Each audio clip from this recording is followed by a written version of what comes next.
돈 되는 뉴스 시작하겠습니다. 1월 27일 매일경제신문에 실린 기사를 체크해 보면서 저희가 투자의 식견도 함께 넓혀보도록 하겠습니다. 헤드라인 통해서 확인해 볼 텐데요. 첫 번째 기사부터 만나보시죠. 챗 GPT가 쏘아올린 생성형 AI 고도화 경쟁이 당장 네이버 등 국내 주요 IT 기업에도 발등에 불로 떨어졌습니다. 한국 기업은 전략적 제휴 등 다양한 방식으로 추격전을 서두르는 모습입니다. 기업 증권면 기사입니다. 올해 들어 리츠주 주가가 상승하면서 투자자 관심이 높아지고 있습니다. 증권가에서는 리츠주의 경우 주가 상승보다는 배당 수익률에 중점을 두고 투자해야 한다고 조언하고 있습니다. 세 번째 기사입니다.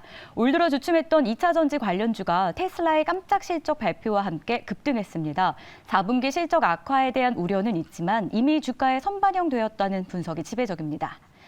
마지막 기사입니다. 국내 경제의 양대축인 수출과 민간 소비가 동반 부진을 겪으면서 지난해 4분기 경제 성장률이 2년 반 만에 마이너스를 기록했습니다. 정부는 재정을 조기 집행해 성장을 끌어올리겠다는 입장입니다. 네, 이렇게 해서 헤드라인을 통해 4개의 기사 살펴봤는데요. 오늘도 2개 꼽아보겠습니다. 오늘의 선택은 삼성, 네카오도 AI에 참전하는지 이 부분과요. 그리고 배터리주들의 반등 시동에 대해서 구체적으로 다뤄보겠습니다. 오늘 손석우 경제평론가 모셨습니다. 안녕하세요. 네, 안녕하세요. 반갑습니다. 네. 자, 오늘 저희가 첫 번째로 나눌 기사는요. AI 경쟁이 어디까지 치솟을지에 대한 이야기입니다. 자, 만능 대화형 챗봇이라고 불리죠. 챗 GPT가 이 시장에 나오면서 인공지능 패권을 둘러싼 총성 없는 전쟁 이야기들이 나옵니다. 그리고 이 중심에 있는 게 마이크로소프트인데요. 최근에 이 마이크로소프트가 감원을 또 엄청나게 단행을 했습니다. 네. 그럼에도 불구하고 또 다른 쪽에 투자를 한다고 하면서 기사화가 참 많이 되고 있어요. 맞습니다. 이거부터 좀 설명을 해주시죠. 네, 이제 감원과 관련해서 마이크로소프트는 10,000명을 네. 감원하겠다는 계획을 발표를 하면서 최근에 불고 있는 미국 빅테크 기업들의 구조조정 행렬에 동참하는 모습을 보였는데요. 10,000명 하면 MS 직원 전체 5%에 해당하는 상당히 큰 규모입니다. 실적 부진이라든지 경기 침체 우려가 감원의 배경이 되긴 했는데 아이러니하게도 거의 동시에 또 마이크로소프트사는 전략 사업인 인공지능 AI에 대규모 투자 계획을 또 발표를 했습니다. 그 투자처가 바로 이제 AI 업계 태풍을 몰고 있는 오픈 AI인데요. 시장에서는 마이크로소프트가 총 100억 달러를 오픈 AI에 투자하는 것으로 알려졌습니다. 오픈 AI가 최근에 굉장한 화제를 몰고 있는데 오픈 AI는 2015년에 일론 머스크나 또 링크드인 창업자 레이드 호프먼 등이 함께 모여서 10억 달러를 투자를 해서 설립한 비영리 기관이었습니다.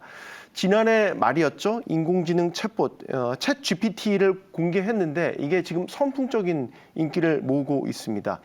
기존 AI, 챗봇 AI의 성능을 획기적으로 뛰어넘고 있기 때문이죠. 예를 들면 사람과 자연스러운 대화도 가능하고 또 컴퓨터 소스 코드를 직접 짜내기도 하는 등 여러 가지 면에서 돌풍을 일으키고 있습니다.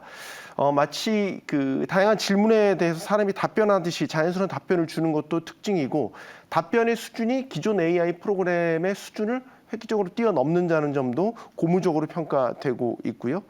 또 블로그나 템플릿 생성과 같은 다양한 업무도 가능하다는 점에 있어서 AI 비즈니스 부분에 있어서도 굉장한 잠재력을 보여줬다는 평가가 나오고 있습니다. 과거에 이제 구글의 알파고가 인공지능에 대한 대중의 인식을 깨웠다면 이 챗 GPT가 나오면서 AI 비즈니스의 어떤 영역을 획기적으로 확대하고 있다 이런 평가를 받고 있죠. 이 마이크로소프트사가 이 오픈 AI에 100억 달러를 투자하면서 또 자사의 클라우드 서비스인 애저를 독점 공급하는 파트너십을 더욱 공고히 했고요. 이는 향후에 이 마이크로소프트사의 차세대 전략 사업으로서 AI가 그 중심에 설 것이다라는 전망을 가능하게 한 부분입니다. 네, 그렇다면 챗 GPT의 상용화에도 관심이 좀 쏠릴 수밖에 없습니다. 제가 궁금해서 직접 가입을 해보려고 네. 했는데요. 가입까지는 됐는데 아무래도 좀 대답이 느리더라고요. 우리 대한민국은 빨리빨리 국가 아니겠습니까? 네. 얘를 그러다 보니까 이 시장에서 지배력은 어느 정도 되는지 정말 잘 나가고 있는 건지도 궁금해요. 네, 챗 GPT가 지금 완성형 서비스는 아니에요. 아, 네. 네, 거쳐가는 과정에 있는 서비스인데 일단은 공개 이후에 그 사용자 수만 놓고 보면 선풍적인 돌풍은 분명히 맞습니다. 40일 만에 글로벌 하루 사용자가 1,000만 명을 지금 돌파를 했거든요. 이런 평가까지 나오고 있습니다. 과거에 구글이 내놨던 검색 엔진, 또 애플이 내놨던 아이폰이 어떤 사람의 게임 체인저로서의 역할을 했다면 이 AI 부분에 있어서는 이 챗 GPT가 게임 체인저로서의 역할을 할 것이다라고 기대를 모으고 있습니다. 향후 마이크로소프트사가 앞으로 모든 서비스에 챗 GPT를 도입할 것이다 이런 계획을 내놨기 때문에 앞으로 구글과의 지배력 경쟁이 본격화될 것으로 예상할 수가 있겠습니다. 특히 세계 시장의 93%를 차지하는 검색 엔진 시장이 구글이 차지를 하고 있는데요. 이 분야에서 경쟁이 치열해질 것으로 보고 있습니다. MS의 검색 엔진은 빙이라는 게 있는데 현재 점유율은 3%에 불과하거든요. 앞으로 챗 GPT가 본격적으로 이 검색 엔진에 접목이 된다라고 한다면 시장의 판도가 달라질 수 있다 이런 예상이 가능하겠습니다. 네, 한 시청자분께서 GPT는 한국어는 느린데 영어는 또 빠르게 나온다고 해요. 네.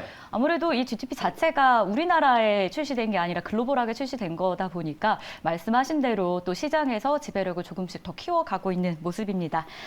이러한 기술 혁신이 이제 좀 불러오다 보니까 그동안 이 마이크로소프트를 거들떠보지도 않았던 기업들이 좀 슬슬 움직이고 있다고 합니다. 어떤 기업들이 대항에 나서고 있나요?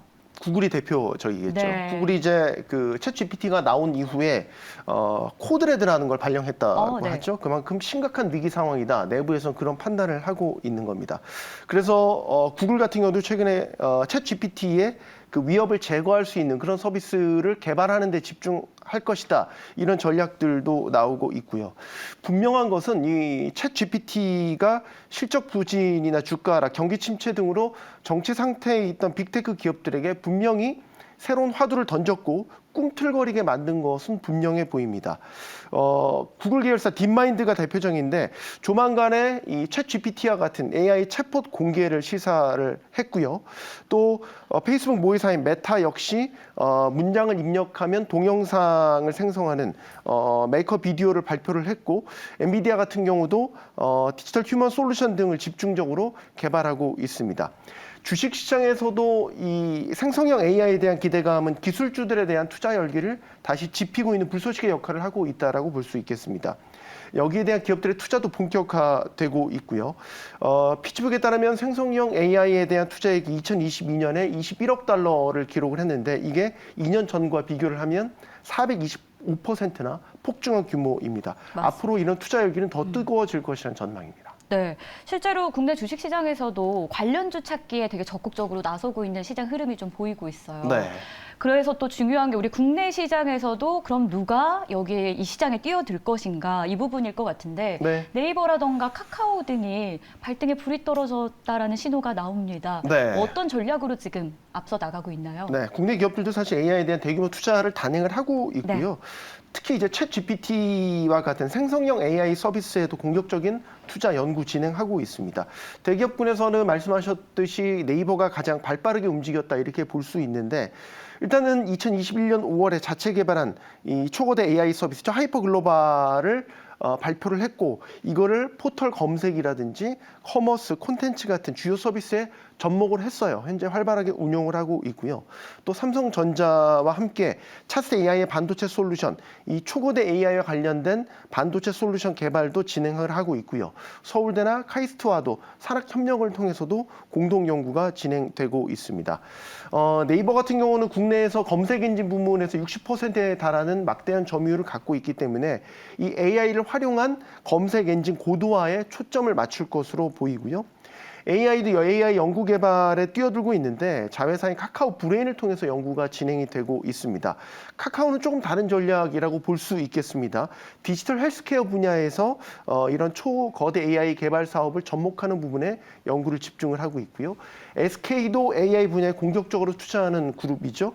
SK텔레콤이 GPT-3 한국어 버전을 상용한 이 에이다 서비스를 내놨는데 최근에 또 이와 관련된 고도화 전략도 발표를 했습니다. 이렇게 대기업군뿐만 아니라 이 AI 관련 산업 전반의 투자 열기가 달궈지면서 지금 주식시장에서도 관련 기업들도 주가 상승세를 타고 있죠. AI 기반 검색 엔진 솔루션 업체, 뭐 코난 테크놀로지라든지 오픈엣지 테크놀로지, 뉴로메카, 핀텔 같은 관련주들을 꼽을 수가 있겠습니다. 네, 그렇기 때문에 정부 차원에서도 이제 좀 투자를 늘리지 않을까라는 생각이 듭니다. 우리나라 기업들이 미국 빅테크에는 좀 상대적으로 밀리잖아요. 그렇죠. 정부 차원에서 어떤 지원이 좀 있을까요? 네, 일단 발표는 됐죠. 네. 근데 이제 AI 산업 같은 경우는 안타깝게도 말씀하신 대로 미국 기업에 대한 의존도, 점유율, 이 파워가 점점 더 세지는 그런 형국으로 가고는 있습니다.